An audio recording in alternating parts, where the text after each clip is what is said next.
Hello, hello, hello. Good evening, everybody. My name is Shivam Jagdish, and welcome back to the channel. So, बच्चा party हमारी post summer break आज से classes आपको videos rather मिलना शुरू हो जाएंगे हमारे यूट्यूब चैनल के ऊपर। और आज हम वन शॉट लेकर आने जा रहे हैं थ्योरी ऑफ कंज्यूमर बिहेवियर। इसके पहले मैंने demand and elasticity of demand का वन शॉट वीडियो पोस्ट कर दिया है। अच्छा, मेरे को साथ साथ ये जरूर बताना कि आपके स्कूल में एग्जाम्स कब से शेड्यूल्ड हैं। बहुत सारे स्कूल में हो सकता है कि जून में एग्जाम्स हों, या हो सकता है सितंबर में है। आपके स्कूल में कब होने वाले हैं जरूर बताइएगा, और क्या सिलेबस पूछा जा रहा है, सो दैट मैं वहां तक आपका सिलेबस पूरा पूरा कंप्लीट करा सकूं on my YouTube channel. And before I begin, आप सभी को बताना चाहते हैं, जो अभी तक अपडेट मिल चुका होगा, कि स्पार्टन्स का बैच 2 शुरू होने वाला है जुलाई 1 को। तो अगर तुमने बैच 1 में अपनी सीट रजिस्टर नहीं की, मिस आउट हो गई है, तो बैच 2 अपने हाथ से जाने मत देना। फुल ईयर कोर्स का ये लास्ट बैच होने वाला है। इसके अंदर मैं ही तीनों सब्जेक्ट्स पढ़ाने वाला हूं, अकाउंटेंसी, इकोनॉमिक्स एंड कॉमर्स। साथ ही साथ आपको इस बैच के अंदर 3 बुक सेट्स मिलती हैं, जो मैं आपके घर पर डिलीवर करूंगा। साथ ही साथ 2 माइंड मैप्स भी है, जो आपके घर पर पहुंचाने की जिम्मेदारी पूरी पूरी मेरी हो जाती है। और अगर आपको लगता है कि बोर्ड्स के साथ साथ हमें एंट्रेंस एग्जामिनेशन की भी प्रिपरेशन करनी है, तो जी हां, फतेह बैच का भी बैच 2 शुरू होने जा रहा है जुलाई 1 को। भाई, ये आपके लिए फुल ईयर बैच का लास्ट ऑप्शन है। तो बॉस, इसमें आप एनरोल करके अपने बोर्ड्स, आईएससी बोर्ड्स की प्रिपरेशन कर सकते हैं। साथ ही साथ आप एंट्रेंस एग्जामिनेशंस, चाहे वो सीयूईटी हो, चाहे वो आईपी मैट हो, चाहे वो जेवियर्स एंट्रेंस टेस्ट हो, सबकी प्रिपरेशन हमारे साथ कंप्लीट कर सकते हैं। साथ ही साथ बताना चाहूंगा कि जितना भी मैं यहां पर पढ़ाते जा रहा हूं, सब उसके नोट्स मैं अपने एप्लीकेशन पर अपलोड कर दे रहा हूं। आप obsession and entrance hub search कर सकते हैं iOS या एंड्रॉइड पर। यहां पर क्लिक करेंगे और फ्री स्टडी मटेरियल सेक्शन पर जाकर आप फटाफट से ये सारे नोट्स को कर सकते हो डाउनलोड। तो चलो भाई, शुरू करते हैं आज का पर्टिकुलर चैप्टर। तो चलो बच्चे पार्टी, आज हम ये जो चैप्टर स्टार्ट करने जा रहे हैं, इसको पढ़ते समय बहुत सारी बातों को आपको ध्यान रखना है। सबसे पहली चीज, जो हम कंज्यूमर बिहेवियर पढ़े ना यार, तुम भी कंज्यूमर हो, मैं भी कंज्यूमर हूं, हम सभी कंज्यूमर, हम कुछ ना कुछ सामान खरीदते रहते हैं और कंज्यूम करते रहते हैं। और हम कोई भी सामान को कंज्यूम क्यों करते हैं? हम किसी भी सामान को कंज्यूम इसलिए करते हैं क्योंकि कहीं ना कहीं वो हमें सेटिस्फैक्शन प्रोवाइड करता है। जैसे कि ये मोबाइल मैंने खरीदा, इसको मैं कंज्यूम कर रहा हूं, इसको यूज कर रहा हूं, क्योंकि ये मेरे को सेटिस्फैक्शन देता है। अब इकोनॉमिक्स की जबान में इस चीज को हम लोग यूटिलिटी कहते हैं। यूटिलिटी मतलब क्या होता है? Want satisfying power of a commodity. ऐसी कोई भी सामान जो आपकी वांट्स को, आपकी डिजायर को पूरा कर सके, उसे हम यूटिलिटी कहते हैं। और बच्चा पार्टी, यूटिलिटी को मेजर किया जाता है इन टर्म्स ऑफ यूटिल्स। मैंने यहां लिखा भी है। यूटिलिटी का मतलब क्या होता है? Want satisfying power of a commodity. इसको मेजर कैसे करते हैं? In the form of utils. अब यूटिलिटी की जब बात हो रही है, तो हम बात करते हैं सबसे पहले टोटल यूटिलिटी की।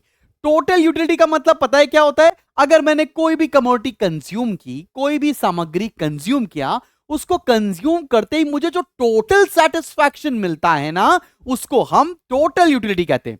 मैंने एक ग्लास आम का मैंगो शेक, मैंगो शेक चल रहा, सीजन मैंगो का चल रहा है यार, और मैं यूपी लखनऊ से हूं, तो हम तो मैंगो कैपिटल हो रखे हैं। तो जैसे मैंने पहले ग्लास मैंगो शेक को पिया और जो मुझे टोटल सेटिस्फैक्शन मिला है, उसे हम टोटल यूटिलिटी कहेंगे। मैंने यहां पर लिखकर भी दिखाया कि it refers to total satisfaction derived by the consumer from consumption of a specific quantity। Clear है कि नहीं क्लियर? अब अगर हम बात करें मार्जिनल यूटिलिटी की, ये एमयू किस चिड़िया का नाम है? एमयू का मतलब कुछ और नहीं, बस चेंज होता है। जब भी टर्म ये मार्जिन आएगा ना, मार्जिनल टर्म हमेशा डिफरेंस बताता है बेटा जी। तो टीयू में, जैसे मैंने एक ग्लास जूस पिया तो मेरे को लेट से 100 यूनिट्स का सेटिस्फैक्शन मिला। मैंने 2 ग्लास जूस पिया तो मेरे को 150 यूटिल्स का सेटिस्फैक्शन मिला। तो एमयू क्या होगा? ये चेंज इन टीयू को रिकॉर्ड करता है। ठीक है ना? अगर हम बताएं तो additional utility derived from consumption of additional unit of a commodity. इसको कैसे लिख सकते हैं? MU X is equal to T U X minus T U X minus 1। किताबों में एन एक्स की जगह एन लिखा हुआ है, या आसान भाषा में हम लिख सकते हैं change in total utility divided by change in units. Oh my God, मुंह में पानी आने लगा यार। मैंगो शेक के नाम से। चलो सब बच्चों को समझ में आया। टीयू क्या होगा, एक यूनिट कंज्यूम किया, जो टोटल सेटिस्फैक्शन आया उसको टीयू बोलेंगे। और हम अगर एक से ज्यादा यूनिट्स को कंज्यूम कर रहे हो, जो डिफरेंस इन टीयू है, उसको एमयू बोलेंगे। कि एग्जांपल से लेकर इसको समझाएंगे तो ज्यादा बेहतर समझ में आएगा। तो हम रिलेशनशिप्स के बारे में बात करने जा रहे हैं। माइंड यू, ये तुम्हारे वाले रिलेशनशिप्स नहीं है, ये रिलेशनशिप बोर्ड में आते हैं। तो चलो भाई, यहां पर आपको यूनिट्स दे रखी है, मतलब अगर मैंने 0 यूनिट्स कंज्यूम किया तो मेरे को 0 का सेटिस्फैक्शन मिला, टीयू 0 है। सिमिलरली मैंने 1 यूनिट कंज्यूम किया तो टोटल यूटिलिटी मेरी 10 है। 2 यूनिट्स कंज्यूम किया तो 17, 3 यूनिट्स से कंज्यूम किया तो 21, 4 पे 22, 5 पे 22, 6 पे 19, ये मैंने एज्यूम कर रखा है। अब हमें अगर एमयू निकालना हो तो हम कैसे निकालेंगे? पहली बात, 0 यूनिट्स पर डैश आएगा। क्यों डैश आएगा? बिकॉज इसके प्रीसीडिंग कोई टर्म नहीं है, इससे पहले कोई सेटिस्फैक्शन नहीं है, तो चेंज निकाला नहीं जा सकता है। चेंज कैसे निकाला जाएगा? यहां से यहां में चेंज निकालेंगे। पहले 0 यूटिल्स का सेटिस्फैक्शन था, अभी 10 यूटिल्स का सेटिस्फैक्शन है, तो कितना चेंज आया? 10 माइनस 0 बराबर 10। पहले 10 यूटिल्स का सेटिस्फैक्शन था, अभी 17 है, तो अभी कितना चेंज आ गया? 17 माइनस 10 7, 21 माइनस 17 4, 22 माइनस 21 ये आ गया 1, 22 माइनस 22 ये आ गया बेटा जी 0, और 19 माइनस 22 ये आ गया -3। सब बच्चों को बात समझ में आ रही है? हुआ क्या यहां पर? हमने टीयू से एमयू कैसे निकाला? अब मेरे जान, तुम कमेंट सेक्शन में जरूर लिखकर बताना कि अगर सिर्फ एमयू दे रखा होगा तो तुम टीयू निकाल सकते हो। पहले कितना आएगा? 0, फिर 10, 10 प्लस 7 17, 17 प्लस 4 21, 21 प्लस 1 22, ये तुम्हें करना पड़ेगा। अब इसी बात को हम ग्राफ के थ्रू बताने जा रहे हैं। जब भी तुम्हें ग्राफ में कोई भी दिक्कत आए तो तुम सिंपल प्लॉटिंग कर सकते हो। वैसे मेरे साथ तुम फ्री हैंड ग्राफ भी बनाओगे तो कोई इशू नहीं आएगा। आप मेरे साथ साथ ग्राफ प्लॉट कर सकते हैं। चलो प्लॉट करो। हम यहां पर यूनिट्स ले रहे हैं बेटा जी, और यहां प्लॉट करेंगे टीयू। और इस नीचे वाले ग्राफ में हम यहां पर यूनिट्स ले रहे हैं बेटा जी, और यहां पर बनाएंगे एमयू। चले शुरू किया जाए। चलो, अगर हम टीयू को ग्राफ पे प्लॉट करते हैं तो कुछ टीयू का बिहेवियर ऐसा बनता नजर आएगा। आप चाहें तो एक तरफ यूनिट्स लेकर और एक तरफ टीयू लेकर प्लॉट करके देख सकते हैं। वैसे अगर आपने ये फ्री हैंड बनाया है मेरे साथ तो कोई प्रॉब्लम नहीं है, ऐसा भी चल जाएगा। अब एक और बात समझना, जिस पॉइंट पर टीयू मैक्सिमम है उसी पॉइंट पर एमयू 0 होता है।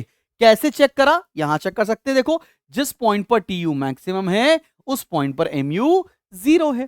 तो अगर हमें एमयू प्लॉट करना है तो हमने ये देखो बेटा जी प्लॉट कर दिया एमयू। कोई दिक्कत वाली बात तो नहीं है, सबको समझ में आ रहा है। अब जरा रिलेशनशिप अगर हम बात करें तो क्या रिलेशनशिप बनता हुआ दिख रहा है? पहला point, as long as mu is positive, pu is increasing. आप एज इट इज अपने स्कूल में लिखकर आ सकते हैं, कोई भी दिक्कत परेशानी नहीं होगी। क्या बोल रहा हूं? जब तक mu पॉजिटिव है, पॉजिटिव मतलब 0 से जब तक ज्यादा है, तब तक tu बढ़ रहा है। ये चीज प्रूव होती ग्राफ से भी दिख रही है। जब तक mu पॉजिटिव है मतलब 0 से पहले यहां से लेकर यहां तक, जब तक mu पॉजिटिव है देखो tu बढ़ता हुआ नजर आ रहा है। और जब mu 0 हो गया, second point, when mu is 0 tu is maximum। जिस पॉइंट पर mu 0 हो गया उस पॉइंट पर tu मैक्सिमम हो गया है। ठीक है ना? जिस पॉइंट पर mu 0 है, इस पॉइंट यहां देखो, उस पॉइंट पर tu मैक्सिमम है। फिर क्या बोल रहे हैं? जैसे mu नेगेटिव हो गया tu फॉल करने लगा। जैसे mu नेगेटिव हो गया इस पॉइंट के बाद, वैसे tu फॉल करने लगा। तीसरे पॉइंट पे लिख सकते हैं when mu becomes negative tu starts falling। इतना आसान लैंग्वेज आपको समझ में आ रही है ना भाई? जिस तरीके से हम आपको चीजों को एक्सप्लेन करना चाह रहे हैं वो आपको क्लियर हो रहा है? That is absolute. आप इतना लिख कर आएंगे आपको बेहतरीन तरीके से नंबर मिल जाएंगे। क्लियर है कि नहीं क्लियर? सब बच्चों को समझ में आया? खैर, अब बढ़ते हैं एक अगले टॉपिक की तरफ जो कि इसी से रिलेटेड टॉपिक है और मजेदार टॉपिक है। यहां पर कुछ एग्जांपल, छोटा सा मीम भी देने की कोशिश की है। टॉपिक का नाम है law of diminishing marginal utility. कहना क्या चाहते हैं? कहना ये चाहते हैं मेरी जान कि जैसे जैसे आप कोई कमोडिटी को कंज्यूम करते हो, कहना क्या चाह रहा था, जैसे जैसे हम कमोडिटीज को कंज्यूम करते हैं वैसे वैसे मेरा सेटिस्फैक्शन लेवल जो है वो धीरे धीरे कम होने लग जाता है। एक वक्त ऐसा आता है मेरी जान कि आपका सेटिस्फैक्शन जीरो हो जाता है, एंड अगर उसके बियॉन्ड भी आप कंजम्पशन करते हैं तो आपका सेटिस्फैक्शन नेगेटिव भी हो सकता है। फर्ज करो मैंने ये मस्त अभी अभी थोड़ी देर की पहली बात है, मैंने ये पहला पिज्जा खाया, बड़ा अच्छा लगा। फिर मैंने दूसरा डब्बा पिज्जा खाया, मेरे को सेटिस्फैक्शन थोड़ा सा कम होने लगा। और देखो मैं तीसरा डब्बा पिज्जा खा ही नहीं पाया, ये रखे हुए हैं यहां पर पिज्जा। इसका मतलब क्या है? जैसे जैसे मैंने कंजम्पशन किया वैसे वैसे मेरा सेटिस्फैक्शन कम होने लग गया। इस लॉ को हम लोग law of diminishing marginal utility कहते हैं, एलडीएमयू के नाम से भी फेमस है। तो ये बोलता क्या है? याद रखना, जब भी आपसे लॉ पूछा जाएगा आप ऐसे हेडिंग बनाकर लिखेंगे, मतलब स्टेटमेंट ऑफ लॉ लिखेंगे। Other things remaining equal, utility derived from every additional unit, that is mu, goes on decreasing. जैसे जैसे हम commodities को कंज्यूम करेंगे वैसे वैसे मेरी मार्जिनल यूटिलिटी कम होती जाएगी। एकदम बराबर समझ में आ रहा है ना सब बच्चों को? चलें आगे बढ़ें। अब पता है तुमको हर लॉ किसी ना किसी अजम्पशन के ऊपर बेस्ड होता है। बहुत सारे अजम्पशन यहां पर law of diminishing marginal utility के बताए गए हैं, एक एक आपको एक्सप्लेन करेंगे ताकि आंखों के रास्ते दिल में उतर जाए ये बात। पहली बात क्या है? पहला है रैशनल कंज्यूमर। रैशनल कंज्यूमर का मतलब consumer should not be mad, consumer should be Sen. पागल नहीं होना चाहिए। पागल मतलब क्या? मेरा एक दोस्त है यार, उसको खाना खाने के लिए दो, उसका पेट ही नहीं भरता है भाई, उसका पेट हमेशा खाली ही रहता है, भूखा रहता है वो हमेशा, ठीक है ना? ऐसा नहीं होना चाहिए। मतलब ऐसा होना चाहिए जैसे खाना खा रहे हैं वैसे आपका मस्त पेट भरता चले। आपके भी कई दोस्त होंगे ऐसे खाना खाते हैं पेट ही नहीं भरता होगा, हमेशा कुछ खाने के लिए चाहिए। अगला क्या है? Homogeneous commodity. होमोजीनियस मतलब एग्जैक्टली सेम। जैसे मैंने ये खाया पिज्जा मेनिया का, लेट्स से कौन सा फ्लेवर था ये? Corn flavour. अगला भी पिज्जा मेनिया कॉर्न फ्लेवर है, उसका अगला भी पिज्जा मेनिया कॉर्न फ्लेवर है। मतलब the goods are exactly same, मतलब होमोजीनियस होने चाहिए। अगला क्या है? Standard commodity. मतलब जो साइज होना चाहिए वो स्टैंडर्ड होना चाहिए। मतलब ये नहीं कि एक मीडियम पिज्जा खा लिया फिर आपने एक गियर लार्ज पिज्जा खा लिया, ऐसा नहीं। जो अभी आप कंज्यूम कर रहे हैं वो सेम सेम होना चाहिए। अगला क्या है? Utility is measurable. जो आपका सेटिस्फैक्शन है उसको आप मेजर करने की स्थिति में होने चाहिए। अगला, no change in taste and preference. ऐसा नहीं होना चाहिए कि मैंने कोई कमोडिटी खाई फिर मैं कहूं मेरा तो मन ही नहीं कर रहा है, मुझे तो कुछ और खाना है।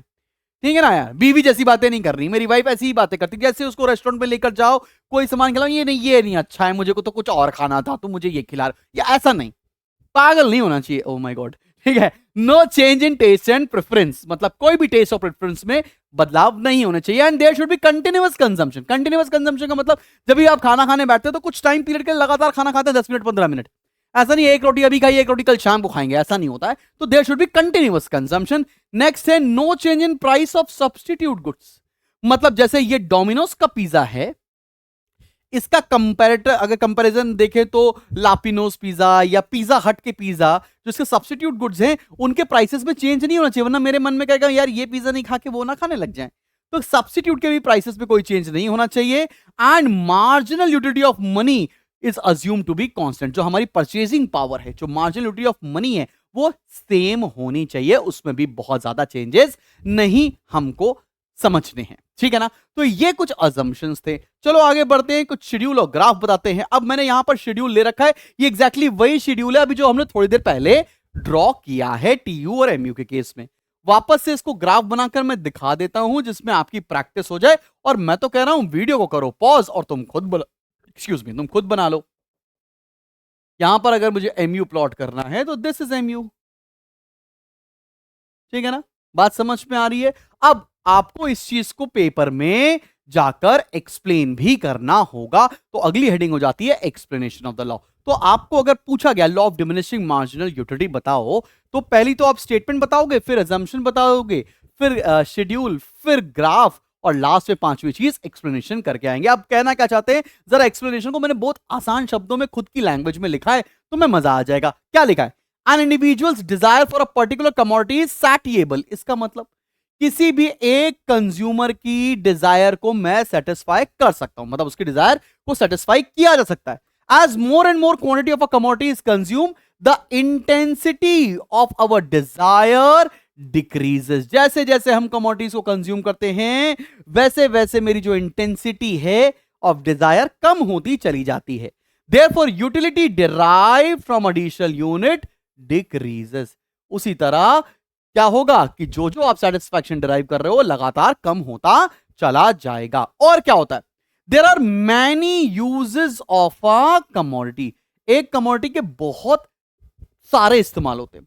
जो सबसे अर्जेंट इस्तेमाल होगा, एक कंज्यूमर उसी को सेटिस्फाई करने की कोशिश करेगा। The most urgent requirement will be fulfilled first, followed by next important use and so on. जैसे इलेक्ट्रिसिटी है, इसके बहुत सारे इस्तेमाल हैं, तो सबसे जरूरी इस्तेमाल क्या है? लाइट जलाना। पहले लाइट जला लिया, फिर कुछ और पंखा चला लिया, फिर एसी चला लिया, फिर आज स्टूडियो पर रिकॉर्डिंग कर रहे हैं। तो जैसे जैसे जिसके भी मल्टीपल यूजेस होते हैं, तो सबसे अर्जेंट चीज को हम पहले इस्तेमाल करते हैं, उसके बाद नेक्स्ट एंड सो ऑन। तो इतना आपको आंसर लिख कर आना पड़ेगा law of diminishing marginal utility के अंदर। तो भाई अब बढ़ते हैं एकदम बेहतरीन नेक्स्ट टॉपिक की तरफ। चलो चलो चलो बच्चा पार्टी, अब बढ़ते हैं अपने अगले पड़ाव की तरफ। अब हम बात करने जा रहे हैं अपने अगले टॉपिक कंज्यूमर्स इक्विलिब्रियम के बारे में, जिसमें हम पढ़ने जा रहे हैं वन कमोडिटी केस, मतलब जिसको हम लोग कार्डिनल यूटिलिटी अप्रोच भी बोलते हैं। अब याद रखना, कंज्यूमर इक्विलिब्रियम का मतलब होता है वो स्टेट जहां पर कंज्यूमर मैक्सिमम सेटिस्फैक्शन में है। कहना चाहता है जितना वो पैसा खर्च कर रहा है उसके बराबर का अगर उसको सेटिस्फैक्शन मिल रहा है, तो उस स्टेट को कंज्यूमर इक्विलिब्रियम कहा जाता है, मतलब पैसा वसूल वाली सिचुएशन। बात समझ में आ रही तुम्हें मैं क्या बोल रहा हूं? अब याद रखना कि जो ये कंज्यूमर इक्विलिब्रियम हम निकालते हैं, ये दो अप्रोच से निकाला जाता है। एक होता है कार्डिनल अप्रोच, एक होता है ऑर्डिनल अप्रोच। कार्डिनल अप्रोच मतलब वो अप्रोच जिसमें हम नंबर्स में वैल्यूज को प्रेजेंट करते हैं, और ऑर्डिनल अप्रोच वो अप्रोच जिसपे हम नंबर्स पे चीजों को वैल्यू ना देकर रैंक में मेजर करते हैं, तो उसको हम लोग ऑर्डिनल एनालिसिस कहते हैं। कार्डिनल मतलब नंबर्स में वैल्यू होगा, ऑर्डिनल मतलब रैंक में मेजर किया जाएगा। हम सबसे पहले पढ़ने जा रहे हैं कार्डिनल अप्रोच, उसके अंदर भी पहला केस मतलब जिसे हम बोलते हैं वन कमोडिटी केस। आओ शुरू करते हैं, पेपर के लिहाज से बहुत इंपॉर्टेंट है। तो भाई वन कमोडिटी केस में कंज्यूमर इक्विलिब्रियम की सबसे पहले आप सिचुएशन क्या बताएंगे? मीनिंग होती क्या है? A utility maximising consumer will be in equilibrium when he purchase that much quantity of a commodity where marginal utility of a commodity equals to price. अगर ये लाइन नहीं लिखी तो आपको मार्क्स नहीं मिलने वाले हैं। अब इसकी इसी बात को सेकेंड हेडिंग में हम लिखेंगे कंडीशन। पता है इसकी कंडीशन क्या है? इसकी कंडीशन है MUX should be equals to PX, मतलब जो आप प्राइस खर्च कर रहे हैं उसके बराबर का अगर सेटिस्फैक्शन मिलेगा तो उसे कंज्यूमर इक्विलिब्रियम कहा जाएगा। मतलब कोई भी कंज्यूमर इक्विलिब्रियम में है तो उसका मतलब क्या है कि वो जितना पैसा खर्च कर रहा है उसके बराबर उसको सेटिस्फैक्शन मिल जाए। आओ इसको एक शेड्यूल और ग्राफ से समझते हैं बेटा जी। यहां पर क्योंकि MU बहुत बार मैं बना चुका हूं, तुमको मैं दोबारा भी बनाकर दिखा दूंगा। देखो अब एक सिचुएशन लेते हैं, लेट्स से प्राइस हमने अज्यूम कर रखा है 600। मैंने सेम एग्जांपल लिया है जो फ्रैंक बुक में दे रखा है, ठीक है ना? तो लेट्स से प्राइस दे रखा है 600 रुपीस का, और यहां पर आपको यूनिट्स दे रखी हैं और मार्जिनल यूटिलिटी दे रखा है। यूनिट्स दे रखी हैं 1 2 3 4 5, और आपको मार्जिनल यूटिलिटी दे रखी है लेट्स से 700 650 600 500 350। मतलब पहली यूनिट कंज्यूम की तो 700 का सेटिस्फैक्शन मिला, दूसरी यूनिट कंज्यूम की तो 650 का सेटिस्फैक्शन मिला, तीसरी यूनिट कंज्यूम की तो 600 का सेटिस्फैक्शन मिला, फोर्थ यूनिट कंज्यूम की तो 500 का सेटिस्फैक्शन मिला, एंड सो फोर्थ। अब कंज्यूमर इक्विलिब्रियम होगा कहां? जैसे मैंने बताया आपको कि कंज्यूमर इक्विलिब्रियम की सिचुएशन वो सिचुएशन होती है जहां पर जितने पैसे खर्च के जा रहे हैं उसके बराबर सेटिस्फैक्शन मिल जाए। यहां पर पैसे कितने हैं? 600, और इस पॉइंट पर सेटिस्फैक्शन भी कितना है? 600। तो ये जो थर्ड यूनिट है यहां पर कंज्यूमर इक्विलिब्रियम की सिचुएशन आएगी, क्या ये बात समझ में आ रही है? कंज्यूमर इक्विलिब्रियम की सिचुएशन को हम कैसे मेंशन कर सकते हैं? MUX is equals to PX। आप चाहो तो मेरे साथ साथ ये ग्राफ बना सकते हो, ठीक है, बनाकर मैं दिखाता भी हूं आपको। देखो बेटा जी, अगर मैंने ये बोला है, बहुत ध्यान से देखेंगे, x है, ओरिजिन है, ये y है, यहां पर अपन यूनिट्स बना रहे हैं और यहां पर आपके लिए MUX स्लैश प्राइस की भी मैं लाइन बना रहा हूं। PX मैंने अज्यूम कर रखा है कि भाई 600 है, ये जो हमारा PX है, ये प्राइस जो है वो 600 है, ठीक है ना। मैंने MU का कर्व बनाया, जस्ट अ सेकेंड, ये मैंने MU बनाया और जहां पर PX और MU कट कर दिया, वो कौन सी सिचुएशन आ गई? वो सिचुएशन आ गई इक्विलिब्रियम की। और ऐसा दिख कहां पर आ रहा है? थर्ड यूनिट पर दिख रहा है। अब बात समझना, ये कौन सी सिचुएशन है? ये सिचुएशन है जब MU ज्यादा है, मतलब MUX is more than PX। तो इस सिचुएशन को हम लोग कंज्यूमर सरप्लस कहते हैं। मतलब कहना क्या चाहता हूं मैं, कि मैं जितना पैसा खर्चा कर रहा हूं उससे ज्यादा का सैटिस्फैक्शन मेरे को मिल रहा है, तो उसे हम कंज्यूमर सरप्लस कहेंगे। जितना पैसा खर्च कर रहे हैं उसके बराबर का सैटिस्फैक्शन मिल रहा है तो उसको इक्विलिब्रियम, और अगर पैसा ज्यादा खर्च कर रहे हैं और सैटिस्फैक्शन कम तो उसे डेफिसिट की सिचुएशन कहा जाता है। और सेम ग्राफ मैंने यहां पर बनाकर दिखाया भी है, तो कोई टेंशन वाली बात नहीं है।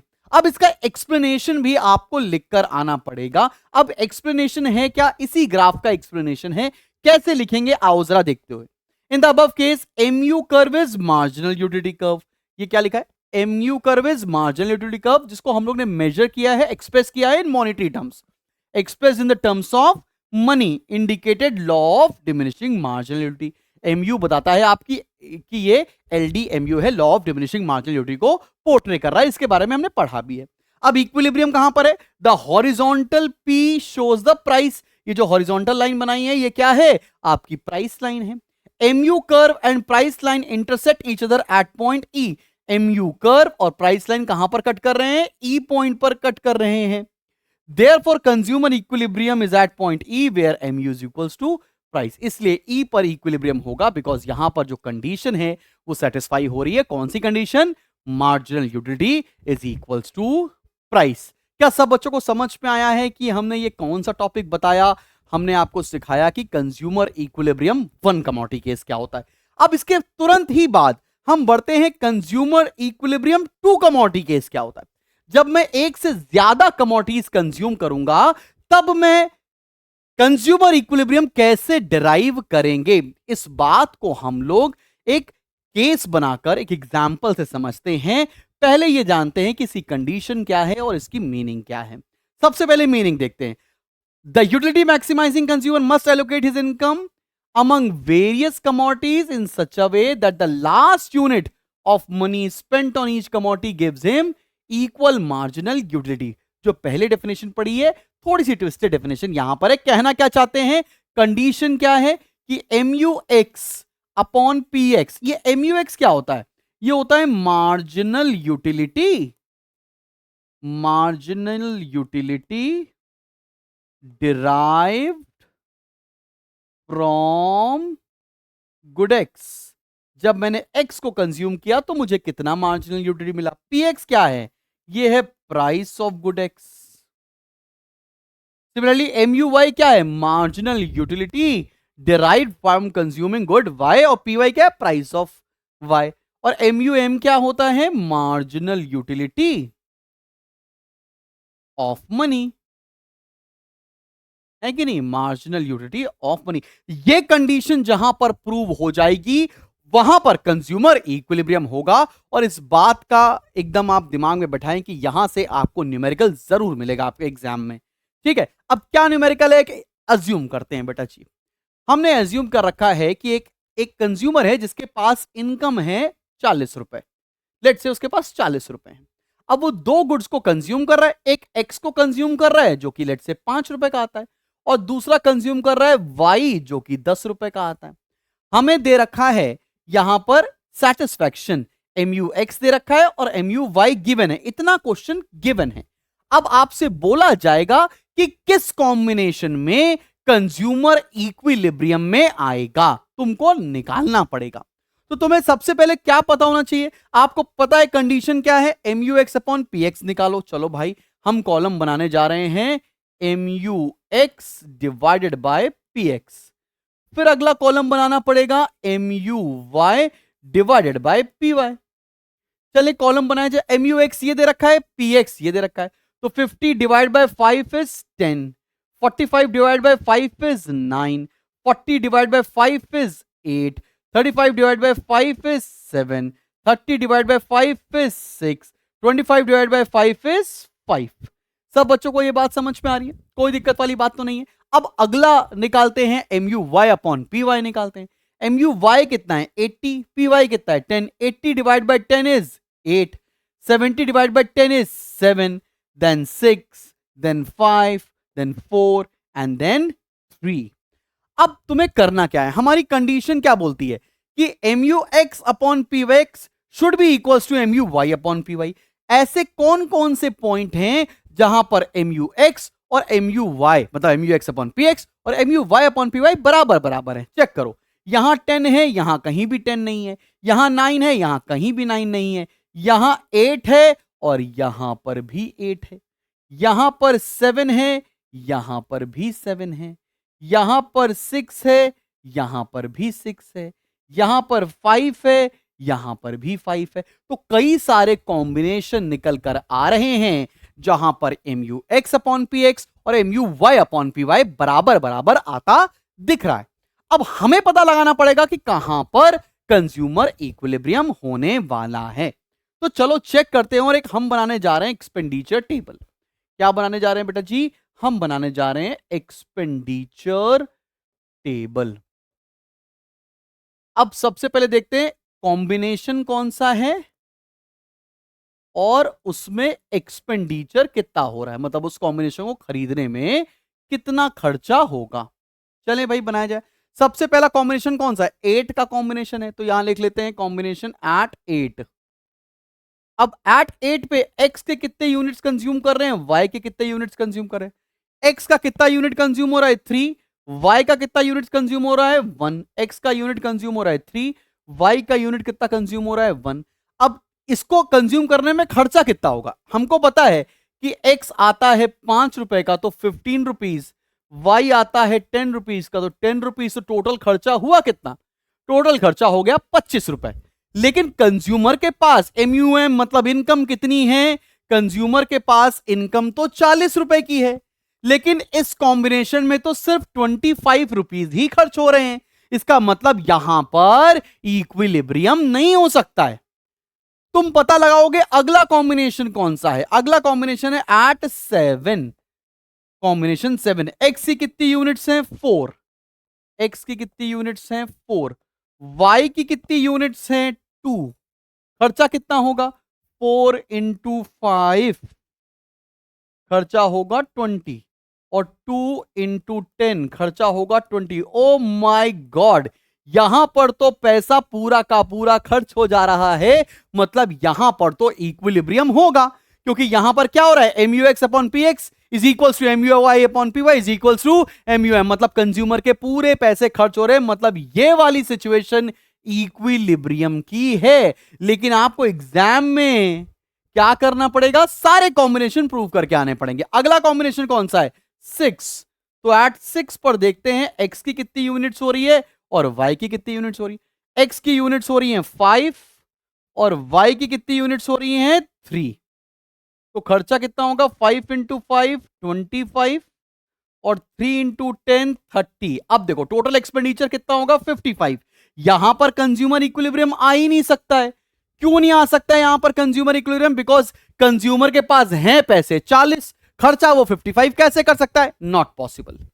अगला और लास्ट कॉम्बिनेशन क्या है? Eight combination 5। 5 देखें तो एक्स की कितनी यूनिट्स हैं? एक्स की यूनिट्स हैं 6 और वाई की कितनी यूनिट्स हैं? वाई की यूनिट्स हैं 4। खर्चा कितना होगा? 6 into 5 30 rupees, 4 into 10 40 rupees. Total expenditure would be 70 again, which is not possible because consumer की इनकम यहां पर 40 रुपए ही है। तो इस तरह के क्वेश्चन में आप आंसर क्या लिख के आओगे? कंज्यूमर इक्विलिब्रियम कहां पर होगा? जब वो 4 unit of good X consume करेगा और 2 units of good Y consume करेगा। अब इसका एक्सप्लेनेशन भी लिख कर आएंगे। एक्सप्लेनेशन क्या है, आओ जरा एक एक करके, मैंने जो एक्सप्लेनेशन लिखा है एग्जैक्टली सेम एक्सप्लेनेशन लिखकर आ सकते हो, कोई प्रॉब्लम नहीं है। पहला, suppose consumer spend his entire income only on two goods. ये आपको अजम्पशन लेना पड़ेगा। वो क्या अजम्पशन लिया है हमने, इनकम मानी है 40 रुपए, एक्स माना है 5 रुपए का और वाई माना है 10 रुपए का। ये बात को मैंने यहां पर भी लिखा हुआ है, उसको एक्सप्लेनेशन में भी इनकलकेट करना पड़ेगा आपको। फिर क्या बोला, in the above case only at combination 4 unit of good X and 2 units of good Y. ये कौन सा कॉम्बिनेशन है, 4 unit of good X and 2 unit of good Y. यहां पर क्या हो रहा है, he is able to use his entire income and utilities maximize। यही कॉम्बिनेशन ऐसा है जहां पर कंज्यूमर अपना टोटल पैसा खर्च कर पा रहा है और अपने सैटिस्फैक्शन को मैक्सिमाइज कर सकता है, इसलिए इस पोर्शन पर कंज्यूमर इक्विलिब्रियम होगा। कॉम्बिनेशन 3 एंड 4 कौन सा हुआ, कॉम्बिनेशन 3 एंड 4 मतलब कॉम्बिनेशन ये है 3 और कॉम्बिनेशन 4 ये वाला, ठीक है ना। At combination 3 and 4 excuse me does not fit in his given income and combination 1 is not able to exhaust his given income। अब भाई देखो ना, कॉम्बिनेशन 1 ये है जहां पर उसकी पूरी इनकम खर्च नहीं हो रही, कॉम्बिनेशन 2 ये है जहां पर इक्विलिब्रियम हो गया, कॉम्बिनेशन 3 और 4 उसकी इनकम में फिट नहीं बैठ रहे, इसलिए वहां पर इक्विलिब्रियम नहीं होगा। Hence condition is satisfied at combination 2, इसीलिए सेकेंड कॉम्बिनेशन पर ही आपका कंज्यूमर इक्विलिब्रियम बन रहा है। So consumer will be in equilibrium when he consumes 4 unit of good X and 2 units of good Y. इतना आंसर आपको लिखकर आना पड़ेगा। तो भाई ये नोट्स आपके लिए बहुत ईमानदारी से बना रहा हूं मैं, और ये जाकर डाउनलोड कर लो, फ्री में मिल जाएंगे सारे बच्चों को। तो जाओ एप्लीकेशन पर डाउनलोड करो और वीडियो को पॉज कर लो, फटाक से डाउनलोड कर लो ताकि सबको हेल्प हो जाए। कैसे डाउनलोड करना है, मेरा एप्लीकेशन जाओ और एप्लीकेशन के फ्री स्टडी मटेरियल में आपको मिल जाने वाला है। चलो, यहां तक टॉपिक खत्म कर दिया है मैंने, और अब हम लोग बढ़ते हैं इस चैप्टर के अगले बहुत बड़े टॉपिक की तरफ। तो चलिए शुरू करते हैं। चलो भाई, हम बढ़ते हैं अपने अगले टॉपिक की तरफ, और अगला टॉपिक है हमारा ये इंडिफरेंस कर्व क्या होता है। यार अगर कभी भी नाम इनडिफरेंट आए तो इसका मतलब होता है, लेट्स से अगर मेरे पास 2 फोन हैं, या लेट्स से ये फोन है ये फोन है, मैं चाहे ये फोन कंज्यूम करूं यूज करूं या ये वाला फोन यूज करूं, मेरे को इक्वल सैटिस्फैक्शन ही मिलता है। तो मैं ये कह सकता हूं कि मैं इन दोनों फोन के कंजम्पशन के लिए इनडिफरेंट हूं, कोई भी मिल जाए मुझे सेम ही सैटिस्फैक्शन मिलता है। वैसे कई बार गुड्स के कॉम्बिनेशन में कंज्यूमर को भी सेम सेटिस्फैक्शन ऑफर होता है, और हम ये कह सकते हैं कि उस सिचुएशन में कंज्यूमर इनडिफरेंटली एक्ट करता है। उसी चीज को अगर मैं ग्राफ के थ्रू बनाकर दिखाऊं तो जो कर्व बनाएंगे उसे इंडिफरेंस कर्व बोलते हैं। आओ जरा इसी को एक इलस्ट्रेशन के एग्जांपल के माध्यम से हम समझते हैं। जैसे कि आप देखें, यहां पर मैंने पहला कॉम्बिनेशन बना रखा है, कॉम्बिनेशन ए। कॉम्बिनेशन ए क्या कहता है कि एक कंज्यूमर है जब वो 1 यूनिट्स फूड की कंज्यूम करता है और जब वो 10 यूनिट्स क्लोथिंग की कंज्यूम करता है तो उसको एक सर्टेन सेटिस्फैक्शन डिराइव होता है। वही सेम सेटिस्फैक्शन डिराइव होता है जब वो 2 यूनिट्स ऑफ फूड कंज्यूम करता है और 7 यूनिट्स ऑफ क्लोथिंग कंज्यूम करता है, और वही सेम लेवल ऑफ सेटिस्फैक्शन वो डिराइव करता है जब उसको 3 यूनिट्स ऑफ फूड कंज्यूम होता है और 5 यूनिट्स ऑफ क्लोथिंग कंज्यूम होता है, और वही same units of satisfaction derive होता है जब वो 4 यूनिट्स ऑफ फूड कंज्यूम करता है और 4 यूनिट्स ऑफ क्लोथिंग कंज्यूम करता है। कहना क्या चाहते हैं, कहना चाहते हैं कि कंज्यूमर चाहे कॉम्बिनेशन ए कंज्यूम करें, चाहे बी कंज्यूम करे, चाहे सी कंज्यूम करे और चाहे डी कंज्यूम करे, उसका सैटिस्फैक्शन जो होता है वो सेम ही होगा, वो इक्वल ही होगा। इस बात को अगर मैं ग्राफ के थ्रू बताऊं, इसी बात को अगर मैं ग्राफ के थ्रू बताऊं तो आप देखना कि ये कर्व कैसा बनेगा। यहां पर हम ले लेते हैं बेटा जी क्लोथिंग पहला गुड, और यहां ले लेते हैं फूड, और अगर हम प्लॉट करें तो कुछ इस हिसाब से हमारा इनडिफरेंस कर्व प्लॉट होगा। फ्री हैंड आप बना सकते हैं। इसमें मैं कॉम्बिनेशंस को भी मार्क कर देता हूं। एक कॉम्बिनेशन है ए, बी, सी और डी। इसका मतलब चाहे ए कंज्यूम करो, चाहे बी कंज्यूम करो, चाहे सी कंज्यूम करो, चाहे डी कंज्यूम करो, कंज्यूमर को जो सेटिस्फैक्शन मिल रहा है वो बराबर ही मिल रहा है। अब मैंने यहां पर एक टर्म बना रखा है MRS। ये MRS होता क्या है, आओ जरा समझते हैं। MRS का मतलब होता है मार्जिनल रेट ऑफ सब्स्टिट्यूशन। मतलब it is a rate at which one good is substituted with another. कहना क्या चाहते हैं कि एक गुड को कंज्यूम मतलब इंक्रीज करने के लिए किसी दूसरे गुड को आपका सेक्रीफाइस करना पड़ेगा। जैसे पहले यूनिट पर देखें तो 1 यूनिट ऑफ फूड था, 10 यूनिट ऑफ क्लोथिंग था। फिर बी पर देखें तो फूड बढ़ गया और क्लोथिंग कम हो गया। तो क्लोथिंग का जो सैक्रिफाइस है इसको मार्जिनल रेट ऑफ सब्स्टिट्यूशन कहा जाता है। इसको निकालने का बड़ा सिंपल सा फॉर्मूला होता है, इसको निकालते हैं लॉस अपॉन गेन से। अब देखो पहले पे तो डैश, बिकॉज हमको लॉस और गेन पता नहीं चलेगा। फिर लॉस कितने का हो रहा है 3, गेन कितने का हो रहा है 1, तो उसको 3:1 लिख सकते हैं। देन लॉस कितने का हो रहा है 2, गेन कितने का हो रहा है 1, तो उसको 2:1 लिख सकते हैं। देन लॉस हो रहा है 1 का और गेन भी हो रहा है 1 का, तो उसको 1:1 लिख सकते हैं। अब तुम्हें पता है जो ये मार्जिनल रेट ऑफ सब्स्टिट्यूशन होता है यही हमारा स्लोप भी होता है। किस चीज का स्लोप? ये हो गया आपका लॉस और ये हो गया आपका गेन।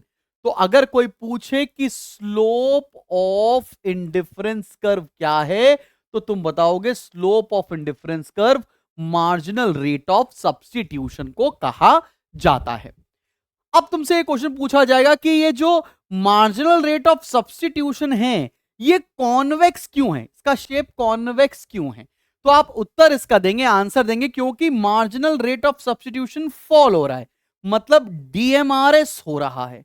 डीएमआरएस मतलब diminishing marginal rate of substitution. लगातार मार्जिनल रेट ऑफ सब्स्टिट्यूशन कम होता चला जा रहा है, इसकी वजह से ये कॉन्वेक्स टू ओरिजिन बनता है। इस बात को अपने दिलो दिमाग में तुम्हें बैठाना पड़ेगा। मार्जिनल रेट ऑफ सब्स्टिट्यूशन की यहां पे मैंने डेफिनेशन लिख भी दी है, आप पढ़ सकते हो। It is the rate at which consumer is willing to substitute one good for another without changing the level of satisfaction. जब कंज्यूमर एक गुड को दूसरे गुड से सब्स्टिट्यूट करेगा जिससे उसका सेटिस्फैक्शन सेम ही रहे, उसको हम मार्जिनल रेट ऑफ सब्स्टिट्यूशन कहेंगे। अब अगला कंसेप्ट आता है बेटा जी इंडिफरेंस मैप। इंडिफरेंस मैप का मतलब होता है अगर एक ग्राफ पर मैं मल्टीपल इंडिफरेंस कर्व बना दूं और हर इंडिफरेंस कर्व हमें अगर अलग अलग लेवल ऑफ सेटिस्फैक्शन बताता है तो उस कंसेप्ट को हम लोग इंडिफरेंस मैप कहते हैं। जैसा कि मैंने यहां पर बनाकर दिखाया भी। तो group of indifference curve, each curve represents a given level of satisfaction. तो यहां पर डिफरेंट डिफरेंट इंडिफरेंस कर्व बने हैं। अगर एक ग्राफ पे हम ग्रुप ऑफ इंडिफरेंस कर्व बना देंगे तो हम उसे इंडिफरेंस मैप कहेंगे। तुम्हें पता है बेटा जितना ऊपर इंडिफरेंस कर्व होगा उतना ज्यादा सेटिस्फैक्शन वो कंज्यूमर को ऑफर करता है। अब फर्ज की बात करो, मैंने तुमसे बोलूं कि तुम्हारे पास एक मोबाइल फोन हो या 4 मोबाइल फोन हो, तुम्हें कब ज्यादा सेटिस्फैक्शन मिलेगा? तुम बट ऑब्वियस सी बात होगे बोलोगे 4 मोबाइल फोन। मैं बोलूं तुम्हारे पास एक कार हो या 10 कार हो, तुम्हें कब ज्यादा सेटिस्फैक्शन मिलेगा? तब तुम बोलोगे मेरे पास 10 कार होंगी तो ज्यादा सेटिस्फैक्शन मिलेगा।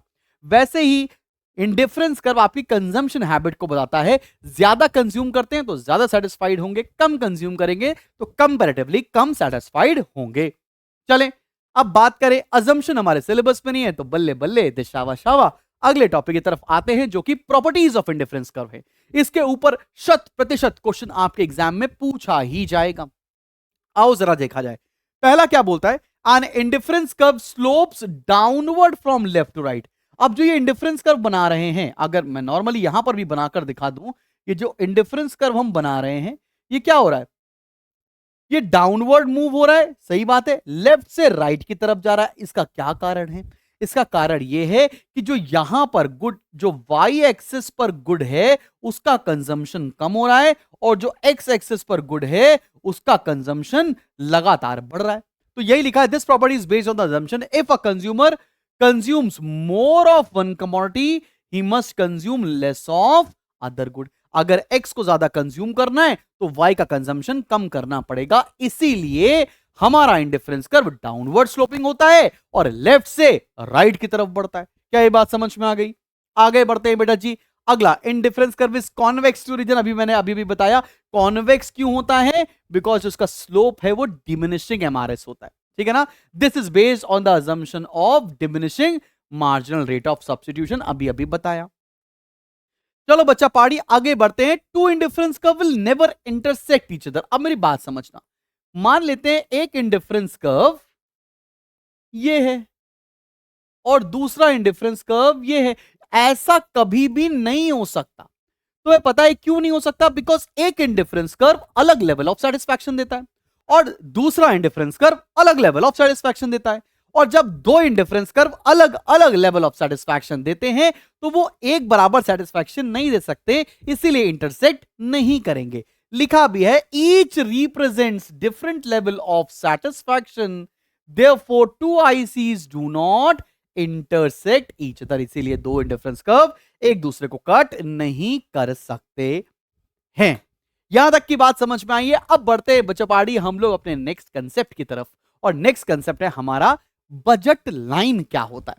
अब यार जैसे हमारे देश में जो बजट है वो निर्मला सीतारमण जी बनाती हैं, वैसे हमारे घर का बजट हमारी मम्मी बनाती हैं। अब बजट बनाती कैसी है हमारी माँ? तो अभी होता क्या है कि पिताजी ने उनको लाकर सैलरी दी। अब उस सैलरी में जितना जितना वो कमोडिटीज कंज्यूम कर सकती हैं उसका एक बजट ड्रॉ कर लेती हैं। आज हम वही चीज आपको क्लास के अंदर सिखाने जा रहे हैं। तो अगर हम देखें मीनिंग क्या होती है, it shows, budget line shows various combinations of two goods which can be purchased with a given budget at a given prices of two goods। इस बात को समझाने के लिए दो एक एग्जाम्पल पहले लिया जाए, तब आपको मजा आएगा कि हो क्या रहा है। माना कि एक कंज्यूमर है और उसके पास बेटा जी 200 रुपए हैं, और लेट से वो दो कमोडिटी कंज्यूम करते हुआ आ रहा है, वही फूड और क्लोथिंग। अब फूड आता है बेटा जी 20 रुपए का और क्लोथिंग आती है 40 रुपए की। अब हमको निकालना पड़ेगा कि क्या क्या डिफरेंट डिफरेंट कॉम्बिनेशन है जो कंज्यूमर कंज्यूम कर सकता है गिवन हिज इनकम। तो चलो अगर मैंने ये बोला, आपसे ये अज्यूम किया कि एक भी यूनिट अगर मैं फूड की कंज्यूम ना करे कंज्यूमर, तो क्लोथिंग कितनी कंज्यूम कर सकता है? देखो बेटा 40 क्लोथिंग है तो कितनी कंज्यूम कर सकते हैं बताओ। यहां पर आपको दे रखा है, ओ माय गॉड, ये आएगा कितना? ये आएगा 200/40, ये 5 आ गया। तो खर्चा कितना हो गया? 5 into 40, that goes to 200। Similarly अगर मैं ये बोलूं कि अगर क्लोथिंग 4 कंज्यूम करे तो खर्चा कितना होगा? 4 इंटू 40, कितना खर्चा हो गया? 160। क्लियर है कि नहीं क्लियर? अभी भी इनकम कितनी है? 200, कितने पैसे बच गए? 40 रुपए। 40 रुपए में कितना फूड आ सकता है? एक आता है 20 रुपए का, तो ये आ गया 2। तो यहां पर हम क्या लिख सकते हैं? 2 इंटू 20, 40, तो पूरा इनकम खर्च हो गया। फिर अगर मैं बोलूं कि 3 यूनिट्स ऑफ क्लोथिंग अगर वो कंज्यूम करे तो क्या होगा? तो 3 इंटू 40, 120। अब इसके पास पैसे कितने बच गए? 200 रुपए थे, 120 खर्चा कर दिए, 80 रुपए बच गए। 80 रुपए में कितना फूड खरीद सकता है? 20 रुपीज का आता है तो कितना खरीद लेगा भाई? 4 यूनिट्स खरीद लेगा। तो 4 इंटू 20, 80 रुपीज हो गया। तो तुम्हें कॉम्बिनेशन बनाना आ रहा है ना? सिमिलरली अगर मैं यहां पर बोलूं कि 2 यूनिट्स ऑफ क्लोथिंग कंज्यूम किया तो 2 इंटू 40, 80। अभी पैसे कितने बच गए? 200 रुपए में से 80 रुपीज चले जाएंगे, 120 बच जाएंगे। 120 में कितना फूड आ जाएगा? 6। तो 6 इंटू 20, 120 हो गया। सिमिलरली अगर मैं बोलूं कि एक भी यूनिट्स ऑफ क्लोथिंग ना कंज्यूम करे तो फूड कितना कंज्यूम कर सकता है? फूड आता है 20 रुपए का, तो हम ये बोल सकते हैं कितना आएगा भाई? आ, ला ला ला ला ला 4 3 2 1। फिर एक मिनट, उसको वन कॉम्बिनेशन कर लेते हैं। अगर एक कंज्यूम कर रहे हैं तो 1 इंटू 40, 40 रुपीज बचा कितना? 160। तो यहां आ जाएगा 8, 8 इंटू 20, 160। अभी बेहतर है, अगर 0 कंज्यूम करेंगे तो यहां पर 10 कंज्यूम कर सकते हैं, 10 इंटू 20, 200। तो मतलब डिफरेंट डिफरेंट कॉम्बिनेशन तुम्हें बनाने आए हैं या नहीं बनाने आए, ये समझ में आ रहा है? तो तुमने ये क्या बनाया? ये जो तुमने बनाया इसको हम लोग बोलते हैं बेटा जी बजट सेट। क्या बोलते हैं इसको? Budget set. अगर इसकी इक्वेशन लिखनी हो तो एक्सपेंडिचर टेबल में क्या आप लिख रहे हैं? आप लिख रहे हैं price of good X into quantity of good X, P X into Q X, into को मैं पॉइंट से दिखा देता हूं, plus P Y into quantity of Y is equals to income. अगर तुमसे कोई इसकी एल्जेब्रिक प्रेजेंटेशन पूछे बजट सेट की या बजट लाइन की, तो आप कैसे मेंशन कर सकते हैं कि भैया मैंने एक गुड कंज्यूम किया उसका प्राइस प्लस दूसरा गुड कंज्यूम किया उसका price should be equals to your income. क्या बात समझ में आ रही है? बजट सेट क्या होता है? अब वापस से डेफिनेशन रीड करोगे तो मैं मजा आ जाएगा। Budget line shows various combination of two goods. Various combination क्या बन रहे हैं? ये बन रहे हैं various combination of two goods which can be purchase with given budget at given prices of two goods. किस चीज से परचेज कर सकते हैं? गिवन बजट मतलब इनकम 200 है and given prices of two goods. क्या यहां तक की बात तुम्हें समझ में आ रही है बच्चा पार्टी? अब अगर इसी को हम एक ग्राफ के थ्रू बता दें तो मजा आ जाए, और ये जो प्रॉपर्टीज हैं तुमको फिट होती हुई दिख रही हैं। आओ जरा देखा जाए। चलो बेटा जी चलो, यहां पर मैंने ले लिया क्लोथिंग और यहां पर ले लिया मैंने फूड। अगर इसको प्लॉट करेंगे तो एक हमारी स्ट्रेट लाइन प्लॉट होती हुई नजर आएगी। आप चाहें तो प्लॉट भी कर सकते हैं और इसका नाम रख दिया लेट्स से हम लोगों ने केएल। अब तुम्हें पता है जो ये केएल लाइन है एक स्ट्रेट लाइन है, और ये लाइन को हम लोग क्या बोलेंगे? इसको बोलेंगे बेटा जी बजट लाइन। इसे क्या बोलेंगे मेरी जान? इसे बोलेंगे हम बजट लाइन। अब मेरी बात समझना, जितनी भी चीजें बजट लाइन पर होती हैं, लेट्स से मैंने एक कॉम्बिनेशन ए ले लिया, एक कॉम्बिनेशन बी ले लिया और एक कॉम्बिनेशन सी ले लिया, तो मैं क्या बोल रहा हूं? जितना भी चीज बजट लाइन पर है और जो बजट के अंदर है वो सब अटेनेबल कॉम्बिनेशन है। मतलब ए और बी क्या है? अटेनेबल है या फीजिबल है, और पॉइंट सी हमारे बजट के बाहर है, इसे हम अनअटेनेबल बोलेंगे, नॉन फीजिबल बोलेंगे, कि मतलब वो मेरे बजट के बाहर हो जाएगा। इसकी प्रॉपर्टीज क्या कहती है? It is a negatively sloped line, मतलब ऊपर से नीचे आएगा, बिकॉज एक का कंजम्पशन कम है और दूसरे का कंजम्पशन बढ़ रहा है। स्लोप ऑफ बजट लाइन होता है negative price ratio of two goods. याद रखना, अगर मुझे इस बजट लाइन का स्लोप निकालना, अगर मैंने यहां बजट लाइन बनाई ना, ये मैंने बजट लाइन बनाई, इस बजट लाइन का स्लोप निकालना हो तो वो क्या होता है? Minus P X upon P Y. Slope of budget line के ऊपर क्वेश्चन पूछा जाएगा, इसे क्या बोलते हैं? Minus P X upon P Y. Minus का मतलब it is a negatively sloping line. P X मतलब price of good X, P Y मतलब price of good Y, and it is a straight line. ये हमेशा एक straight line होगी। अब यहां तक का कंसेप्ट पढ़ने के बाद बेटा जी तुम्हें इंडिफरेंस कर्व भी समझ में आ जाना चाहिए और तुम्हें बजट भी समझ में आ जाना चाहिए।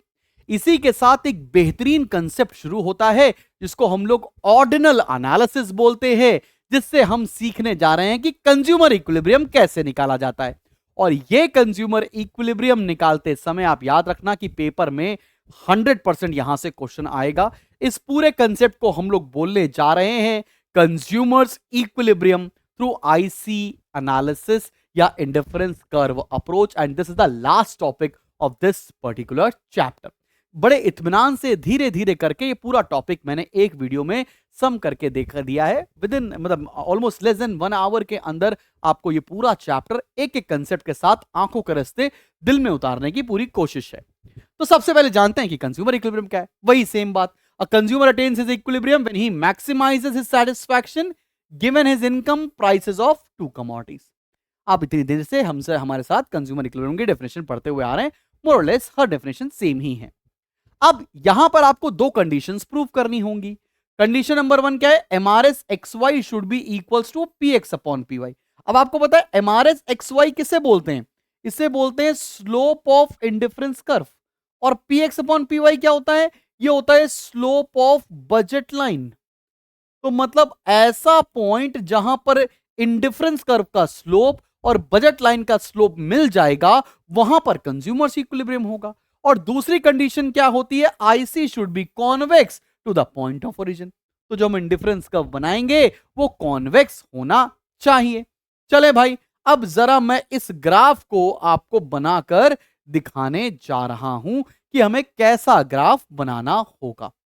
ध्यान से देखेंगे बेटा जी ताकि आपको एकदम बेहतरीन तरह से समझ में आ जाए। ठीक है भाई, याद रखो यहां पर अपन क्या ले रहे हैं? क्लोथिंग या गुड एक्स या good Y, whatever good you want to say, और यहां पर था फूड। आप गुड एक्स गुड वाई करके भी मेंशन कर सकते हो। हालांकि फाइनल डायग्राम आपको क्या बनाना है मैंने अगली स्लाइड में बना रखा है। ये एक बजट लाइन है बेटा जी। लेट्स से हमने इस बजट लाइन को केएल बोल दिया। मैं आपको समझाने के लिए ये ग्राफ बना रहा हूं। अब मैंने 3 इंडिफरेंस कर्व बनाए हैं बेटा। एक इंडिफरेंस कर्व ये है, लेट्स से IC1। एक इंडिफरेंस कर्व ये है, लेट्स से IC2। और एक इंडिफरेंस कर्व ये है लेट्स से IC3। समझना, ये ग्राफ ड्रॉ मत करना, ठीक है ना, बिकॉज मैंने अगले स्लाइड पे एग्जैक्ट ग्राफ बना दिया है जो आपको एग्जाम में बनाना होगा वे मार्किंग के साथ। अब मेरी बात समझो, मेरा बजट KL है, हमें पता है कि IC1, IC2, IC3 में सबसे ज्यादा सेटिस्फैक्शन देने वाला कौन सा इंडिफरेंस कर्व है? IC3, बिकॉज हमने प्रॉपर्टी पढ़ी है, higher the indifference curve higher will be the satisfaction. लेकिन मुसीबत वाली बात यह है कि ये जो IC3 है ये मेरे बजट में तो लाया नहीं करती है, मेरे बजट के बाहर है। मतलब मेरा बजट है फॉर्च्यूनर खरीदने का और ये है मर्सिडीज ई क्लास, तो मैं अपने बजट में इसको खरीद ही नहीं सकता हूं, इसलिए ये अनअटेनेबल कॉम्बिनेशन है। इसका मतलब IC3 पर तो कभी भी इक्विलिब्रियम हो ही नहीं सकता। अब बात होती है IC2 और IC1। अब IC2 भी मेरे बजट के अंदर है और IC1 भी मेरे बजट में, दोनों ही मेरे बजट में हैं। लेकिन अगर मैं देखूं IC1 और IC2 में ज्यादा सेटिस्फैक्शन कौन देता है, तो आंसर निकल कर आएगा भाई IC2 हमें ज्यादा सेटिस्फैक्शन देगा as compare to IC1, because हमने पढ़ी है property higher then difference curve higher the satisfaction. IC1 उसके नीचे, IC2 उसके ऊपर है, IC2 हायर साइड पर है, इसलिए IC2 पर ज्यादा सेटिस्फैक्शन है। इसीलिए इस पॉइंट पर कंज्यूमर इक्विलिब्रियम होगा, इस पॉइंट पर कंज्यूमर इक्विलिब्रियम देखा जाएगा। इस पॉइंट पर कंज्यूमर इक्विलिब्रियम क्यों है? और यहां पर देखो बेटा, यहां पर जो स्लोप ऑफ बजट लाइन है और जो स्लोप ऑफ इंडिफरेंस कर्व है वो भी प्रूव होता दिख रहा है। मतलब कंडीशन जो हमने बनाई है वो भी यहां पर प्रूव होती दिख रही है। तो आप आंसर क्या लिखोगे? Consumer will be in equilibrium when he consume at combination E at IC2, वहां पर कंज्यूमर इक्विलिब्रियम में होगा। अब एग्जैक्टली डायग्राम आपको क्या बनाकर आना है? कुछ कुछ ऐसा डायग्राम दिख रहा है। अब ये जो ये टी है जो थोड़ा बाहर है, इसको मैंने टच करा दिया यहां पर, ठीक है। अब मेरी बात सुनो, पॉइंट टी पर कंज्यूमर इक्विलिब्रियम है बिकॉज यहां पर दोनों कंडीशन सेटिस्फाई हो रही है। तुमसे पेपर में पूछा जाएगा डी पर कंज्यूमर इक्विलिब्रियम क्यों नहीं है, तुम आंसर बताओगे डी पर कंज्यूमर इक्विलिब्रियम इसलिए नहीं क्योंकि वो हमारे बजट में ही नहीं लाई कर रहा है। भाई साहब क्या करा जाए? कॉम्बिनेशन ए, कॉम्बिनेशन बी, ये कॉम्बिनेशन यहां होना चाहिए, ठीक है। एक सेकंड बच्चा बारी। हाँ भाई, मैंने थोड़ी सी मार्किंग इसकी चेंज की है। अब तुमसे ये पूछा जाएगा कि डी पर कंज्यूमर इक्विलिब्रियम नहीं है, तो तुम बता दोगे क्योंकि वो अनअटेनेबल कॉम्बिनेशन है इसलिए डी पर इक्विलिब्रियम नहीं है। पूछा जाएगा ए और बी पर भी इक्विलिब्रियम क्यों नहीं है? ए और बी पर इसलिए इक्विलिब्रियम नहीं है क्योंकि हमको ए और B as compare to point T lesser satisfaction देते हैं, इसलिए यहां पर इक्विलिब्रियम में ना होकर इस पॉइंट पर टी पर इक्विलिब्रियम होगा। अब तुम्हें एक्सप्लेन करके कैसे आना पड़ेगा, मैंने पूरा आंसर आपके लिए बड़ी इजी लैंग्वेज में लिखा हुआ है, एग्जैक्टली पेपर में छाप के आ जाओगे, नंबर मिल जाएंगे। आओ जरा देखो। पहला, in the above diagram a consumer can not purchase any combination which lies to the right of budget line such as combination D because it is out of his reach. क्या लिखा? कोई भी combination है जो budget line की right side पर आएगा वो उसके बजट पे नहीं है, वो आउट ऑफ हिज रीच है, जैसे कि पॉइंट डी। फिर क्या लिखा मैंने? On the other hand any combination inside budget line such as point A is within his reach but gives lesser satisfaction. ऐसा कोई भी कॉम्बिनेशन जो बजट लाइन के अंदर है, जैसे कि कॉम्बिनेशन ए, वहां पर इक्विलिब्रियम क्यों नहीं होगा? क्योंकि वो कम सेटिस्फैक्शन देता है बेटा। The highest IC with the point on budget line is the one which touches budget line. This occurs at point T.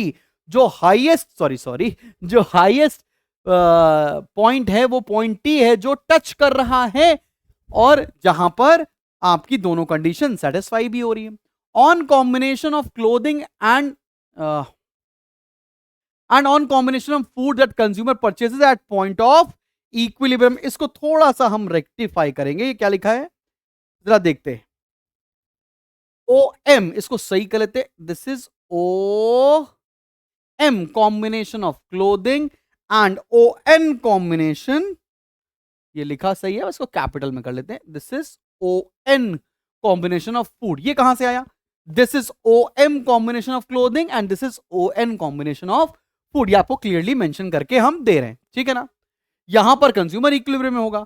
Point A is not the best at it lies inside the budget line and point B is not best as it lies on the lower indifference curve which offers lesser satisfaction। अब मैंने यहां पर यह भी बताया कि ये inside budget line है और बी लेसर सेटिस्फैक्शन देता है बिकॉज वो नीचे वाले इंडिफरेंस कर्व पर है, इसलिए वहां पर भी सेटिस्फैक्शन, वहां पर भी इक्विलिब्रियम नहीं होगा।